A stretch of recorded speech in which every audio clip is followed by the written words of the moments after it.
ஏக இறைவனின் சாந்தியும் சமாதானமும் நம் அனைவரின் மீதும் உண்டாவதாக. எல்லா புகழும் இறைவன் ஒருவனுக்கே. இன்னைக்கு சனிக்கிழமை நாளில் வந்திருக்க சில முக்கியமான செய்திகளுடைய அப்டேட்டுகளை பார்க்கலாம். வீடியோக்குள்ளே போகிறதுக்கு முன்னாடி சப்ஸ்கிரைப் பண்ணிக்கோங்க. முதல் விஷயமே நம்ம நேற்றைய தினமே கூட சொல்லியிருந்தோம். ஈரானை பற்றி பார்த்துக்கலாம்.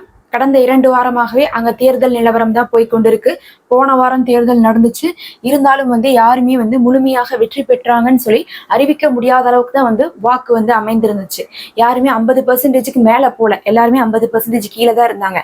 எத்தனையோ பேர் போட்டிட்டும் கூட 6 பேர்த்தை தான் கடைசியா நிக்கிறதுக்கு அலோவ் பண்ணாங்க. அந்த 6 பேர்த்துல 2 பேர் தான் ஓரளவுக்கு பார்டரை தொட்டிருந்தாங்க. அந்த 2 பேர்த்தை வச்சுதான் என்ன பண்ணாங்க, இந்த வாரம் வெள்ளிக்கிழமை தேர்தல் நடந்துச்சு. இப்ப ரிசல்ட் வெளியாயிருக்கு. அந்த 2 பேரை பத்தி பார்க்கும்போது 2 பேருமே ஷியா கொள்கை உள்ளவர்களாகத்தான் இருக்காங்க. ஆயத்துல்லா கொமீனி அவர்கள் தான் அவர்களை தேர்தலுக்கு நிக்கிறதுக்கு அனுமதி கொடுத்திருக்காங்க. ஆனாலும் அதுல ஒருத்தர் மிதவாதியாக இருக்காங்க, பழமைவாதியாக இருக்காங்க. பழமைவாதி அப்படிங்கிறது பார்த்தா அங்க இருக்கக்கூடிய சில கொள்கைகள்லாம் உலகளாவிய லெவல்ல பிரச்சனை கொண்டே இருக்கும். இந்த ஹிஜாப் போடாத பெண்களுக்கு அங்க தண்டனை கொடுத்தது, அந்த மாதிரியான சில விஷயங்கள்லாம் இருக்கும். அவங்க பழமைவாதின்னு சொல்றாங்க. மேற்கத்திய நாடுகள் அவ்வப்போது ஈரானை எப்படி சொல்லுவாங்கன்னா, அவங்க பழமைவாதி கொண்ட நாடுகள், ஏன்னா அங்க பெண்களுக்கு சுதந்திரம் இல்லை அப்படி இப்படின்னு சொல்லிட்டு நிறைய விஷயங்களே சொல்லுவாங்க. ஒவ்வொரு நாட்டிலையுமே ஒவ்வொரு விவகாரம் இருக்கும். அதை மேற்கத்திய நாடுகள் ஈரானுக்கு எதிராக திருப்ப பார்ப்பாங்க. அப்படி கொள்கைகள் எல்லாம் கண்டிஷனான ஒரு ஆளும் இன்னொருத்தவங்க பார்க்கும்போது மிதவாதிகள்னு சொல்றாங்க. அவங்க பார்க்கும்போது இந்த மேற்கத்திய நாடுகள் கூட ஒரு சில விஷயங்கள்ல பிசினஸ் சம்பந்தமான விஷயங்கள் எல்லாம் ஒத்து போகக்கூடியவராக இருப்பாங்க. சொல்ல போனா சவுதி அரேபியாவுக்கும் இந்த மிதவாதியாக இருக்கக்கூடிய அவருக்குமே கூட ஒத்து போகக்கூடியதாக இருக்கு. அப்படிப்பட்ட 2 பேர் தான் கடைசியா இருந்தாங்க. அதுல பார்த்தா இந்த மிதவாதியாக இருக்கக்கூடிய மசூத் பெசக்சி அப்படிங்கக்கூடியவர் தான் தேர்ந்தெடுக்கப்பட்டிருக்காரு. இவர் ரொம்ப ரூல்ஸ் எல்லாம் ஸ்ட்ரிக்டா இருக்க மாட்டாரு. முக்கியமா எந்த ரூல்ஸ் அப்படின்னு சொல்லி பார்த்தோம்னா, பிசினஸ் சம்பந்தமான டீலிங்கு, அதுக்கப்புறம் பெண்களுக்கு எதிராக ரொம்ப ஸ்ட்ரிக்டான லாலாம் அங்க இருந்துட்டு இருந்துச்சு. ஹிஜாப் போடாட்டினா கடுமையான தண்டனை, அந்த மாதிரி எல்லாம் அதெல்லாம் இவர் ரொம்ப ஸ்ட்ரிக்டா ஃபாலோ பண்ண மாட்டாரு அப்படிங்கக்கூடிய ஒரு அடிப்படை இருக்குது. அவர்களை தான் இப்ப மக்கள் தேர்ந்தெடுத்திருக்காங்க. கிட்டத்தட்ட 2 மில்லியன் ஓட்டு வித்தியாசத்துல இவர் ஜெயிச்சிருக்காரு. இதற்கு இன்னைக்கு பல்வேறு நாடுகள்ல இருந்து வாழ்த்து தெரிவிச்சிருக்காங்க. அதுல சவுதி அரேபியா பார்த்தா 2வதாக வாழ்த்து தெரிவிச்சிருக்காங்க. முதல்ல ரஷ்யாவுடைய அதிபர் விளாடிமிர் புட்டின் சொல்லியிருக்காரு, வாழ்த்து தெரிவிச்சிருக்காரு. 2வதா சவுதி அரேபியாவுடைய மன்னரான சல்மான் அவர்களே வாழ்த்து தெரிவிச்சிருக்காரு. இது ஒரு பெரிய விஷயம் தான். ஏன்னா ஈரானுக்கும் சவுதிக்குலாம் ஒரு நல்ல உறவெல்லாம் கிடையாது எப்பயுமே. இப்போ ஓரளவுக்கு சுமூகமாக போய் கொண்டிருக்கு. யாரையும் யாரும் அடிக்க வேண்டாம்னு சொல்லி. அப்படி இருக்கும்போது சவுதி முதல்ல வாழ்த்து தெரிவிச்சிருக்காங்க அப்படின்னு பார்க்கும்போது, இந்த மிதவாதியாக இருக்கக்கூடிய ஒரு வந்ததுல அவர்களுக்கும் ஒரு விதமான ஒரு விருப்பமாகத்தான் இருந்துட்டு இருக்கு. இவரால நமக்கு எந்த பெரிய பிரச்சனைகள்லாம் வராது, கொஞ்சம் இனி ஸ்மூத்தா டீலிங்லாம் போகுங்கிற மாதிரி அவர்களுக்குலாம் ஒரு விதமான சந்தோஷம் தான். பல இடங்கள்ல இருந்து பல நாடுகள்ல இருந்து வாழ்த்து தெரிவிக்கிறாங்க. இதுல ஒரு சர்ச்சை வந்து கொண்டே இருந்துச்சு ஒரு 2 வாரமாகவே. இந்த தேர்தல்ல எப்ப போன வாரம் இந்த ரிசல்ட் வந்துச்சோ, கடைசியா இந்த 2 பேர் தான் இருக்கிறாங்க. ஒருத்தவங்க மேற்கத்திய நாடுகளுக்குலாம் ஆதரவு தருவாங்க அப்படின்ட்டாங்க. அதுக்கு அர்த்தம் மிதவாதியாக இருக்கவங்க மேற்கத்திய நாடுகளுக்கு ஆதரவு தருவாங்க, அவங்க பாலஸ்தீன் விஷயத்துல மேல் தலையிட மாட்டாங்க அப்படிங்கிறது கிடையாது. அவர்களுடைய ராஜ கொள்கையே பாலஸ்தீன விஷயத்துல தலையிடுவதுதான், அங்க சுதந்திரத்தை பெற்று தருவதுதான். அதனால அவர்களை பொறுத்தளவுக்கு எவர் வந்தாலும் சரி, அவர் வந்தாலும் சரி, மிதவாதியோ இல்ல பழமைவாதியான கொள்கையை உண்டவரோ யாராக இருந்தாலும் சரி, பாலஸ்தீன விஷயத்துல கராரா இருப்பாங்க, எல்லாமே பண்ணுவாங்க. ஆனா மற்றபடி சில விஷயங்கள்லாம் இருக்குமே, தொழில் ரீதியான விஷயங்கள், அதுலதான் அவர்கள் சலுகை காட்டுவாங்க, கொஞ்சம் என்ன பண்ணுவாங்க, அட்ஜஸ்ட் பண்ணி போவாங்க அப்படின்னு சொல்லிட்டு எதிர்பார்க்கப்படுது. அதை நிறைய பேர் தப்பா எப்படி போர்ட்ரேட் பண்ணிட்டு இருக்காங்க. இப்ப அமெரிக்காவுக்குலாம் ஒத்து போகிற மாதிரி ஒரு ஆள் தான் ஈரான்ல ஆட்சிக்கு வந்திருக்காங்க. இனி ஈரான் பழையபடி இருக்க மாட்டாங்க, இந்த விஷயத்துல ஓரளவுக்கு விளங்கிடுவாங்க அப்படின்லாம் நினைச்சிட்டு இருக்காங்க. அதுக்கெல்லாம் வாய்ப்பே கிடையாது. ஏன்னா அங்க முடிவெடுக்கக்கூடிய பொறுப்புங்கிறது ஆயத்துல்லா கொமீனி அவர்களுக்கு இருக்கு. அவர் தான் சுப்ரீம் லீடராக இருந்துட்டு இருக்காரு. அவருக்கு 90 வயது பக்கம் ஆயிடுச்சு. அவரு தான் இவர்களை எல்லாம் நியமித்து கொண்டு இருக்கிறாங்க. கடைசி முடிவு அப்படிங்கிறது யார் என்ன சொன்னாலும் சரி, கடைசியா அவர் சொல்வதுதான் அங்க நடக்கும் அப்படிங்கக்கூடிய ஒரு நிலைமை தான். அவர் சொல்லிட்டாரு, எங்களுக்கு சுதந்திரம் கிடைக்கிற வரையும் பாலஸ்தீனத்துல நாங்க போராடி கொண்டே இருப்போம், இன்னும் லெபனானை நீங்கள் அடிச்சா நாங்க வருவோம், நேரடியாக இறங்குவோம்லாம் அறிவிச்சிருக்காங்க. அதனால இப்ப தேர்தல் முடிஞ்சு அங்க ஒரு ஆள் வந்துட்டாங்க அப்படிங்கிறதே அவங்களுடைய அரசியல் ஸ்திரத்தன்மையை கொஞ்சம் ஓரளவுக்கு உறுதிப்படுத்தி கொடுக்கும். ஆள் இல்லாம தற்காலிகமா யாராவது பொறுப்புல இருந்துட்டு இருக்காங்க அப்படிங்கும்போது அதுவே இதுவே ஒரு பெரும் குறையாக இருந்துட்டு இருக்கும். இப்ப அவங்களுடைய உள்நாட்டு விவகாரங்கள்லாம் ஓரளவுக்கு ஓய்வடைந்து விடும். அதுக்கப்புறம் அவங்க இந்த போர்ல மும்முரமாக இறங்குவாங்க. அதுவும் லெபனான் போர் ஆரம்பிக்கிறதுக்கு முன்னாடி தேர்தல்லாம் முடிஞ்சு அவங்க செட்டில் ஆகிக்கிறது அப்படிங்கிறது லெபனான் போர்ல ரொம்பவே வந்து ஹிஸ்புல்லாவுக்கு உறுதியாக இருக்கும். அப்ப ஈரானுடைய விவகாரம் வந்து ஓரளவுக்கு ஸ்மூத்தா போயிட்டு இருக்கு. அடுத்து நம்ம காசாக்குள்ள பார்க்கும்போது நேற்றைய தினமும் கடுமையான வான் தாக்குதல் செய்திருக்காங்க. மறுபடியும் வந்து உயிரிழப்பு அப்படிங்கிறது உச்சத்தை தொட்டிருக்குன்னு தான் சொல்லணும். 87 பேர் வந்து இறந்திருக்காங்க. போன வாரத்துல எல்லாம் பார்த்தோம்னா 10 பேர், 15 பேர், 24 பேர் இந்த மாதிரி எல்லாம் நம்ம தொடர்ந்து சொல்லிட்டே இருந்தோம். அப்ப கொஞ்சம் ஓய்வடைந்த மாதிரி இருந்துச்சு. இவங்க எப்பெல்லாம் வந்து ஹிஸ்புல்லாட் இருந்து அடி வாங்கிட்டு இருக்காங்களோ அப்ப கொஞ்சம் திருப்புவாங்க, அந்த பக்கம் திசையை திருப்புவாங்க, படையை திரட்டுவாங்க, எடுப்பாங்க, வைப்பாங்க, என்னென்னமோ பண்ணிட்டு இருப்பாங்க. ஆனா நேற்றைய தினம் பார்க்கும்போது இப்படி 80 பேத்துக்கு மேல வந்து பலியாயிருக்காங்க. வான் தாக்குதல் பண்றதுனாலையும் அந்த வான் தாக்குதல் பண்ணக்கூடிய இடத்துல எல்லாம் அதிகமான பொதுமக்கள் இருக்கிறனாலையும் தான் இவ்வளவு பெரிய உயிரிழப்பாக ஏற்பட்டு கொண்டிருக்கு. அதுலயும் இன்னைக்கு ஒரே நாள்ல பார்க்கும்போது 5 பத்திரிகையாளர்கள் இறந்திருக்காங்க அப்படிங்கக்கூடிய செய்தி வந்திருக்கு. பத்திரிகையாளர்கள் அப்படிங்கிறவங்க ரொம்ப முக்கியமானவங்க. அவங்கதான் வந்து அங்கிருந்து தகவலை வெளியே கொடுத்துட்டு இருக்காங்க. முக்கியமா காசாவை சுத்து போட்டு இஸ்ரேல் வந்து என்ன பண்ணிட்டு இருக்காங்க, 9 மாசமா உள்ள வச்சிருக்காங்க. வெளியிருந்து யார் நினைச்சாலும் கூட காசாக்குள்ள போக முடியாது. அப்ப யார் வந்து செய்தி கொடுத்துட்டு இருக்கா, அங்க உள்ளக்குள்ள ஆல்ரெடி இருந்த அந்த 23 லட்சம் மக்கள், அந்த மக்கள் கூடவே இருந்துட்டு இருக்கக்கூடிய செய்தியாளர்கள். ஒரு நாடு இருக்கு, ஒரு ஊர் இருக்குன்னு அங்கேயும் வந்து சேனலோடு தொடர்புள்ள ஆட்கள் இருப்பாங்க. அதுவும் அல் ஜசீரா மாதிரியான ஊடகங்கள்லாம் பார்க்கும்போது அங்கெல்லாம் ரொம்பவே பிரபலமானது.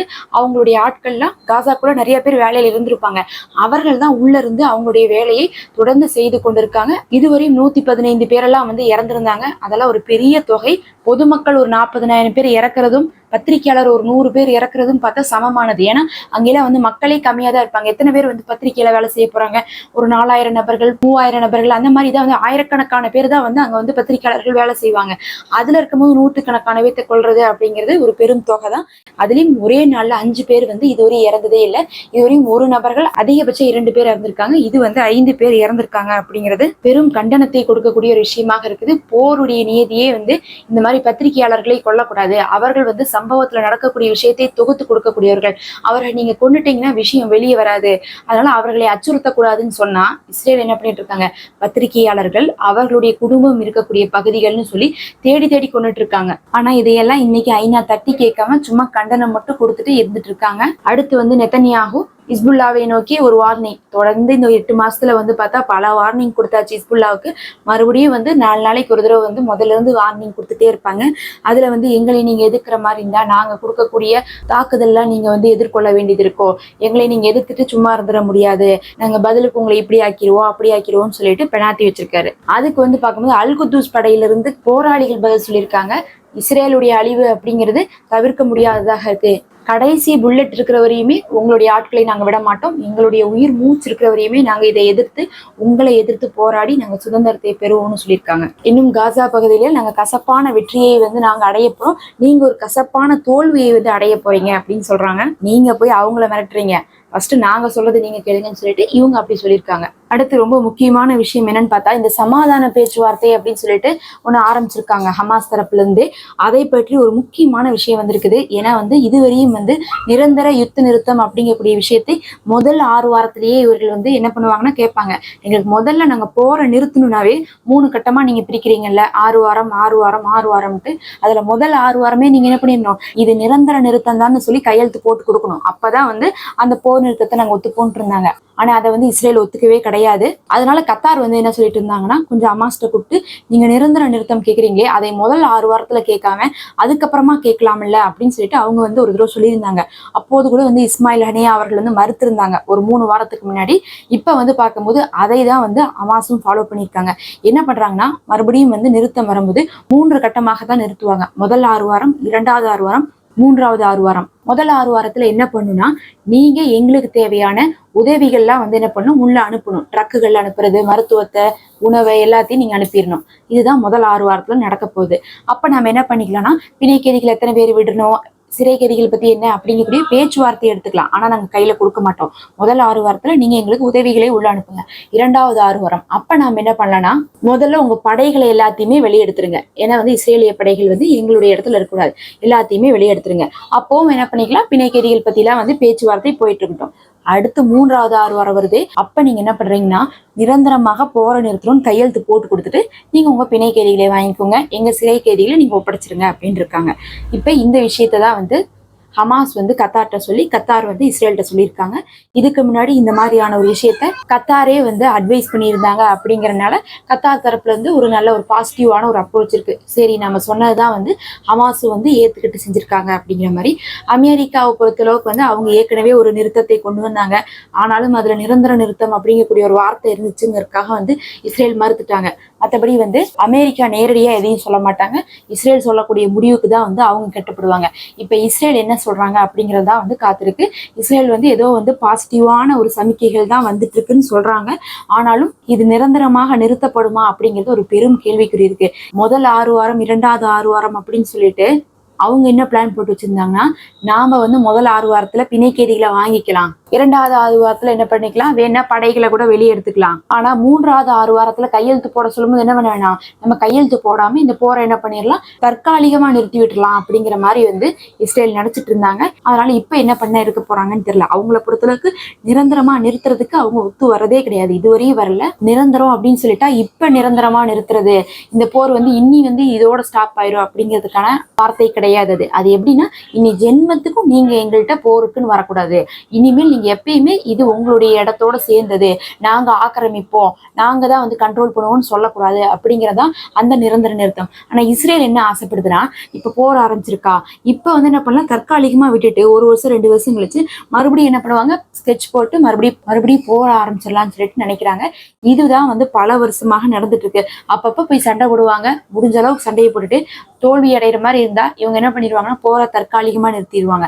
போர் நிறுத்தம் அப்படிங்கக்கூடிய பேச்சு வரும். ஆனா அது எத்தனை நாளைக்கு நிறுத்தம்னு பார்த்தா, அது எப்ப வேணா திரும்ப அவங்க வேணுங்கிறப்ப ஆரம்பிச்சுப்பாங்க அப்படிங்கிற மாதிரி இருக்கு. அது இப்ப ஏற்பட்ட நஷ்டத்துக்கு ஒரு 2 வருஷம் 3 வருஷம் விட்டுருவாங்க. விட்டுட்டு மறுபடியும் அடிப்பாங்க. அப்ப அந்த 3 வருஷத்துக்குள்ள காசாவை வந்து இவங்க கட்டி எழுப்பி வச்சிருப்பாங்க. 3 வருஷம் கழிச்சு இன்னைக்கு எவ்வளவு பெரிய அடி விழுந்திருக்கு, அத்தனையுமே அழிச்சு வச்சிருக்காங்க. மறுபடியும் வந்து அழிச்சா அவங்க நிலைமை என்ன ஆகுறது, அவங்களுடைய வாழ்வாதாரம்ல என்ன ஆகுது, அதை நினைத்து பார்க்க முடியாது. இன்னைக்கு என்ன அழிவு ஏற்பட்டிருக்கோ அதை விட பன்மடங்காகத்தான் அடுத்த தடவை வரும்போது அவங்க அழிப்பாங்க. எதுக்கு நம்ம வந்து இப்ப போய் தற்காலிகமா நிறுத்திட்டு இன்னைக்கே 2ல ஒரு முடிவு பார்க்கணும்னு சொல்லிட்டு தான் ஹமாஸ் வந்து அறிவிச்சிருக்காங்க. ஆனா கடைசியா வந்து அவங்க சொல்லியிருக்காங்க, பிணை கைதிகளை மட்டும் நாங்க உங்க கையில எப்ப கொடுப்போம்னா, நீங்க எப்ப நிரந்தர நிறுத்தம் கையெழுத்து போடுறீங்களோ அப்பதான் கொடுப்போம் அப்படின்னு வந்து சொல்லியிருக்காங்க. நம்ம பொறுத்திருந்து பார்ப்போம் என்ன நடக்க போகுதுன்னு சொல்லிட்டு. இதெல்லாம் தான் முக்கியமான செய்திகள். நம்ம அடுத்த ஒரு காணொளியில சந்திப்போம்.